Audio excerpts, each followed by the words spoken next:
ভাই ভাই আমার গাও বাঁচান ভাই।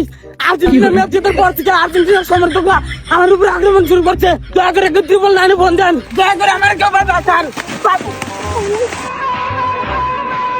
তুই আমার অনেক দূর পালাইছা রে, আমি একবার ওরা নিয়ে গেছি গা। তুই মেসিরে নিয়ে অনেক টোল করছা। ভাই ভুলেছে, মাফ করে দেন। না রে, তোর কোনো মাপ হবো না। তুই আমার প্রিয় দলকে অনেক অপমান করছাস রে। ভাই আমার এবারের মতো মাফ করে দেন ভাই। আপনার প্রিয় টিম নিয়ে আমি আর কোনোদিনও কথা কমু না। আমি বুঝছি আর্জেন্টিনা দল খুব শক্তিশালী। না রে, তোর কোনো ক্ষমা হবো না। তুই আজকে সকালে আমার মেলা অপমান করছা আর কইছা মেসি প্লান্টিক ছাড়া গোল দিতে পারে না, আর্জেন্টিনা দল প্লান্টিক ছাড়া গোল দিতে পারে না। তাহলে আজ সকালে আলজেরিয়ারে প্লান্টিক ছাড়া মেসি 3টা গোল কিবা করে দিল সেটা আমাকে বল। ভাই কসম আর জীবনে আর্জেন্টিনা দল না কোনো আলতু ফালতু কথা কমু না। এইবারের মতো আমার মাফ করে দাও ভাই। এত করে যেহেতু কই দিছে মাফ করে দাও রে। ঠিক আছে, মাফ করে দিতে পারি। এই বল, আর্জেন্টিনা দল আমার আব্বা। আর্জেন্টিনা যত সমর্থক আছে সবাই আমার আব্বা।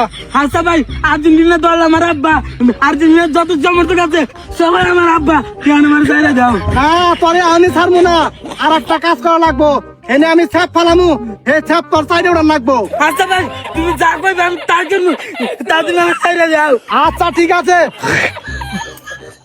এই যে ছাপ ফালাইলাম, এই ছাপ তুই সাইডে উড়াবি, তারপর তোরে ছাইড়া দিমু। আচ্ছা ভাই। আয়, ওঠ, ওঠ, ওঠ। বাবা, ভালো করে খা। নাও যা, ওঠ, যা, যা।